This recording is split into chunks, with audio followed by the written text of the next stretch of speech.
Terima kasih Tuhan untuk hari ini. Tuhan sudah memberikan buat kami, memberkati setiap kami. Biarlah hidup kami Tuhan senantiasa terus berjaga-jaga di dalam Tuhan. Sehingga kami tetap kuat meskipun ada masalah dan tantangan, tapi kami percaya Tuhan tetap akan selalu menyertai setiap kami. Biarlah kami senantiasa berjaga-jaga dan tetap berdoa. Di dalam nama Tuhan Yesus, kami sambut firman Tuhan. Haleluya. Amin. Shalom. Puji Tuhan, hari ini kita akan belajar mengenai firman Tuhan tentang berjaga-jaga. Kenapa saudara berjaga-jaga ini penting? Karena iblis itu saat dia kalah mundur dari hidup kita, maka dia akan mencari waktu yang tepat untuk menjatuhkan kita. Oleh karena itu kita harus senantiasa berjaga-jaga. Mari kita lihat firman Tuhan di dalam Matius 26 ayatnya yang ke-40 sampai dengan ke-41. Setelah itu ia kembali kepada murid-muridnya dan mendapati mereka sedang tidur. Dan ia berkata kepada Petrus, "Tidakkah kamu sanggup berjaga-jaga 1 jam dengan aku? Berjaga-jagalah dan berdoalah, supaya kamu jangan jatuh ke dalam pencobaan. Roh memang penurut, tetapi daging lemah." Dikatakan jatuh di dalam pencobaan, bukan jatuh di dalam ujian. Kalau ujian itu datangnya dari Tuhan, dan itu bukan membuat kita jatuh, tetapi membuat kita naik, membuat kita menjadi dewasa. Tetapi ini adalah masalahnya membuat kita jatuh. Sehingga itu pencobaan datangnya dari iblis atau datangnya dari diri kita sendiri. Nah, inilah yang harus kita waspadai, yang harus selalu kita berjaga-jaga.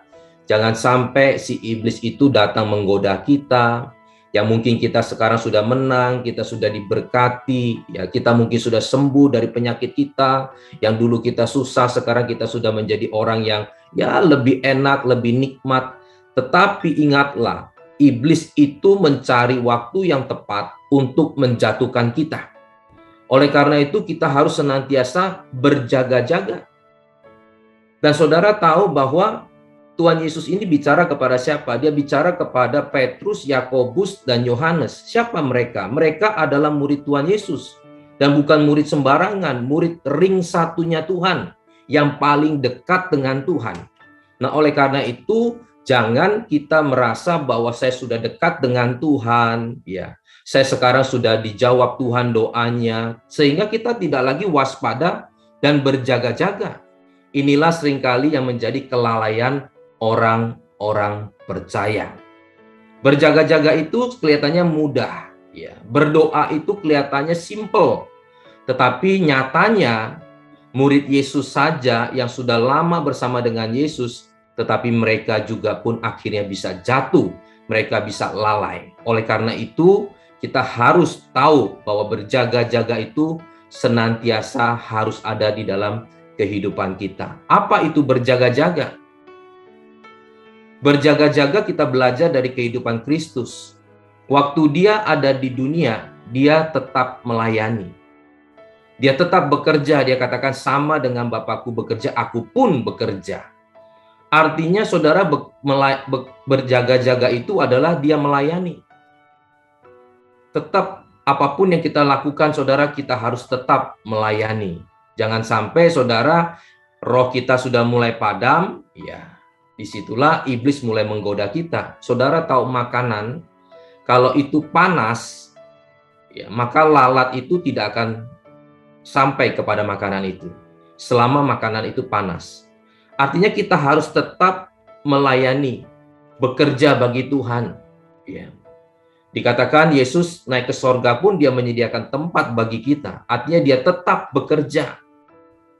Dan juga dia tetap berdoa bagi kita, supaya kita tetap kuat di dalam iman kita. Nah, hari ini saudara dan saya, kita harus tetap berdoa, tetap melayani, tetap kita harus bekerja.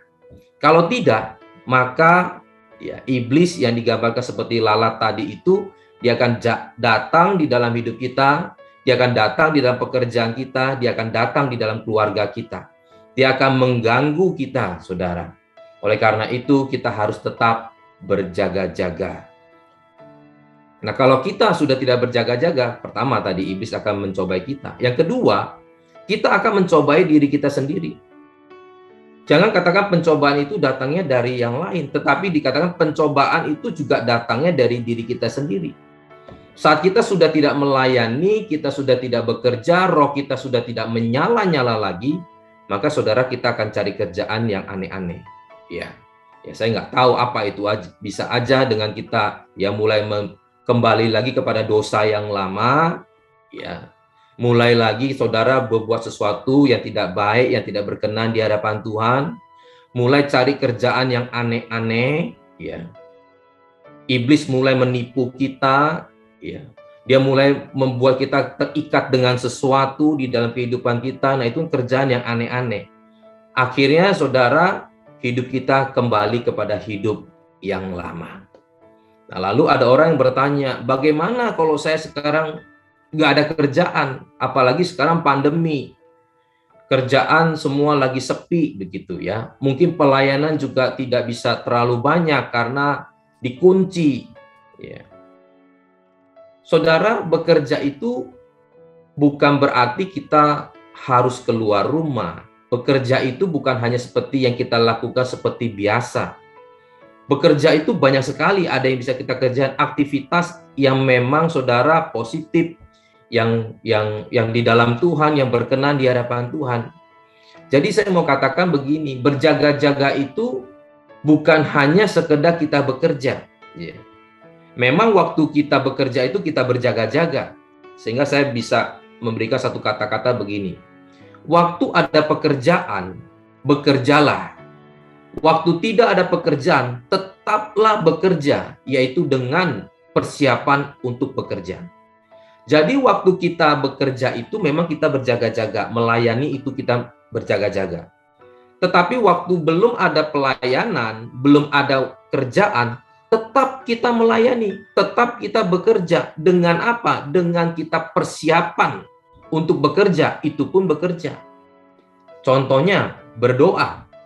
Berdoa itu bukan pas lagi kita kerja, bukan saat kita melayani saja, bukan saat kita ada masalah saja. Berdoa itu juga untuk mencegah, membuat kita bersiap-siap, berjaga-jaga, supaya saat kita sudah siap melayani, kita siap bekerja, kita sudah siap dengan kondisi yang prima. Saudara, sekarang dunia sedang perang.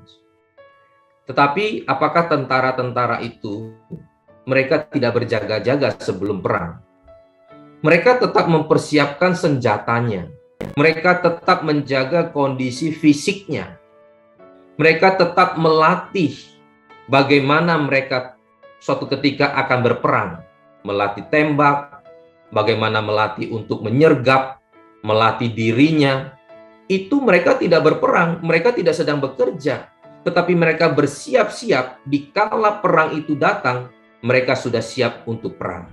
Sama halnya dengan kita, saudara.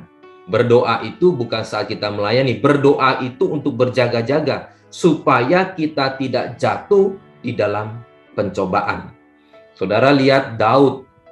Daud setelah dia menang perang, ya, setelah dia menang dari segalanya, akhirnya dia mulai hidup nyaman. Ya, waktu dia utus tentara-tentaranya pergi perang, dia sendiri tidak persiapan dengan doa mendekatkan diri kepada Tuhan Allah. Tapi dia naik ke sotonya, dia santai-santai, lalu disitulah dia mulai melihat Betseba. Sehingga saudara, iblis mulai menggoda di dalam pikirannya. Nafsunya saudara mulai menggoda dirinya. Disitulah dia mulai jatuh di dalam pencobaan.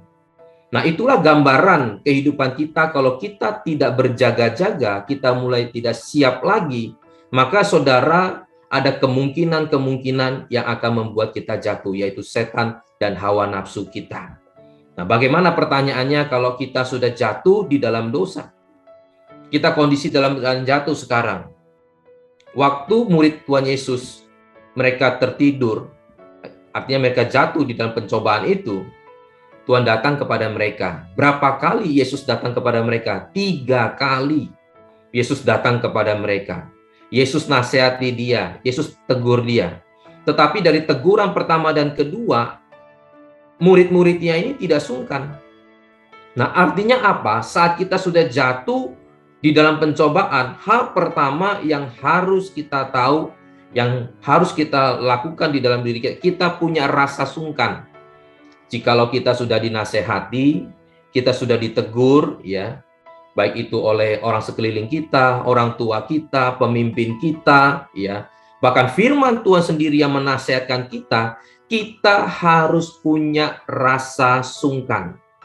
Ya, murid Tuhan Yesus merasa sudah terlalu dekat nih. Ya, setiap hari ngomong, setiap hari ketemu. Orang kalau setiap hari ketemu, ngomong, rasa sungkan mulai sudah hilang. Sehingga dia anggap semua omongan itu biasa. Nah, tetapi di sini kita harus belajar.